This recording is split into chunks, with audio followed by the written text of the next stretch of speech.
कि ये हमारे बोनोई साहब हैं, हम उनके बाराती हैं, वो हमारे ससुरा उनके घर जा रहे हैं। श्री रामचंद्र भगवान और लक्ष्मण जी उनको जनक जी के दरबार में जब पहुँचे तो उनकी सहेलियां सब जो थी तो उनको जब गाली देना स्टार्ट की तो लक्ष्मण जी खिसिया गए। अच्छा। कहे भैया मैं एक ही तीर उठाऊंगा उनको भस्म कर दूंगा। अच्छा। तो श्री रामचंद्र भगवान बोले नहीं नहीं लक्ष्मण, ये गाली नहीं है, ये इनका श्रद्धा भाव है। अच्छा। इनको आप समझिए कि भारत आज दिखा रहा है कि हिंदू राष्ट्र है और बनकर रहेगा।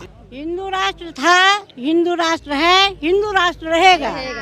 माता सीता की जन्मस्थली पुनौरा धाम में है और मिथिला के क्षेत्र में अगर राम भगवान का नाम ले तो एक विवादित मुद्दा उठता है। कहीं कहीं पे सुनने को मिलता है कि श्री राम भगवान को यहाँ पर गाली दी जाती है। अब जो प्रभु आराध्य हैं, जिन प्रभु की पूजा की जाती है, उन्हें कैसे गाली दी जाती है? कोई और अगर इस पे टिप्पा टिप्पणी कर देता तो इस पे बहुत ज़्यादा विवाद खड़ा हो जाता, मारपीट की नौबत आ जाती। लेकिन मिथिला के लोग अगर राम भगवान को गाली भी देंगे तो उनके साथ कुछ नहीं होगा, कोई बुरा नहीं मानेगा। लेकिन इसके पीछे का क्या राज है वो जानने का प्रयास करेंगे। चाचा जी, सच बात है क्या ये कि मिथिला के लोग भगवान प्रभु श्री राम को गाली देते हैं?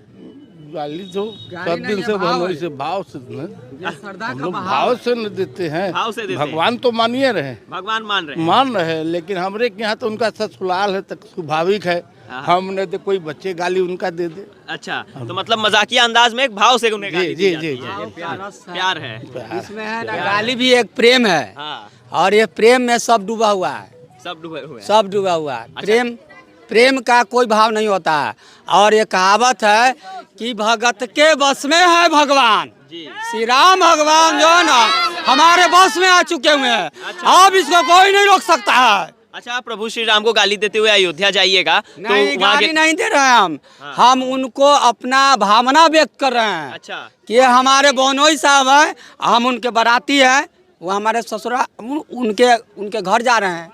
बहुत सारे ऐसे गीत हैं जो भव्य गीत है, बहुत सारे ऐसे भव्य गीत हैं जो बहुत समय से चले आ रहे हैं। उसमें कहा जाता है कि जब प्रभु श्री राम मिथिला में आए तब सखियाँ जो मिथिलानी थी वो खुश हो गई कि भाई अब प्रभु श्री राम को एकदम भर भर के गाली दिया जाएगा, और उस भाव से उन्हें यहाँ पर मजाकिया अंदाज में गालियाँ दी गई थी। ये कहावत है जब श्री रामचंद्र भगवान और लक्ष्मण जी उनको जनक जी के दरबार में जब पहुँचे तो उनकी सहेलियां सब जो थी तो उनको जब गाली देना स्टार्ट की तो लक्ष्मण जी खिसिया गए। अच्छा। कहे भैया मैं एक ही तीर उठाऊंगा उनको भस्म कर दूंगा। अच्छा। तो श्री रामचंद्र भगवान बोले नहीं नहीं लक्ष्मण, ये गाली नहीं है, ये इनका श्रद्धा भाव है। अच्छा। इनको आप समझिए।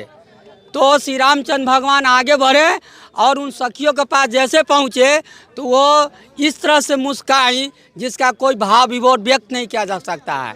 ये मिथिलांचल का भाव रहा है कि रामचंद्र भगवान का हम लोग का सौभाग्य है कि इनका ये ससुराल है। सही बात है। बाकी और भी लोग हैं, क्या कहिएगा?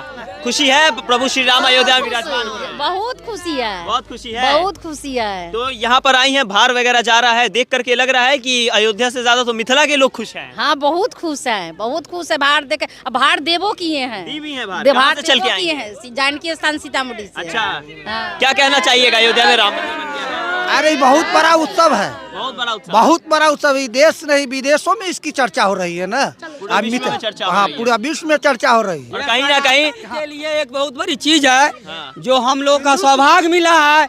ये 100 वर्ष में 100 वर्ष नहीं, 100 नहीं, 200 नहीं, 500 वर्ष, और ये 500 वर्ष में 1500 आदमी का युग बदलता है। उसमें हम लोग का ये भावना जो हम लोग देखने को मिल रहा है, ये बहुत बड़ी सौभाग्य की बात है। बिल्कुल बिल्कुल। क्या कहेंगे? हाँ, यही कहना है कि आज तक देश में इतना बड़ा मुद्दा था जिसको कोई नहीं मतलब कि छू नहीं सकता था, लेकिन आज श्री राम का कृपा से पूरे विश्व में इस बात को फैला हुआ है कि भारत आज दिखा रहा है कि हिंदू राष्ट्र है और बनकर रहेगा। हिंदू राष्ट्र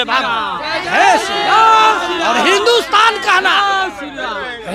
का नाम बिल्कुल सही होगा जब हिंदुस्तान कहेंगे हम हिंदू हैं। क्या क्या कह रही हैं? हिंदू राष्ट्र था, हिंदू राष्ट्र है, हिंदू राष्ट्र रहेगा।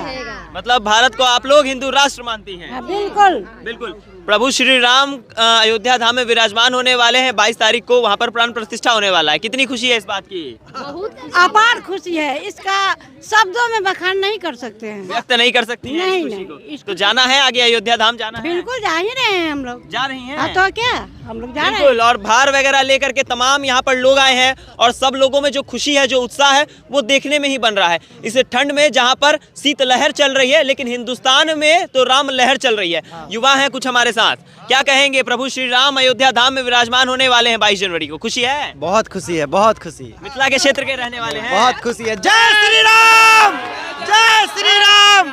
इतनी खुशी है कि हम बयान नहीं कर सकते हैं। जो हम इस जन्मभूमि में, सीता जन्मभूमि में मैं जन्म लिया हूँ, मैं बता नहीं सकता हूँ कि इतनी खुशी है। बाकी इतने जन देख लीजिए आप, इतने भीड़ देख सकते हैं, आप जान सकते हैं कि कितनी खुशी है। बिल्कुल।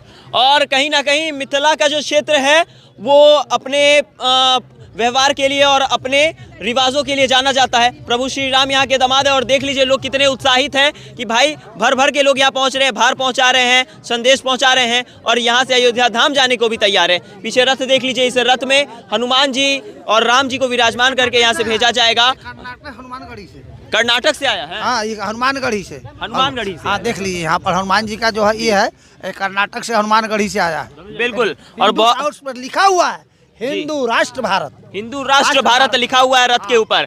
और बहुत बड़ी चीज़ है ये। और कहीं ना कहीं देखने को तब नजरिया बनेगा जब ये भार पूरा अयोध्या धाम पहुंचेगा और 22 तारीख को देखेंगे कि किस तरीके से मिथिला का क्षेत्र झूम उठता है।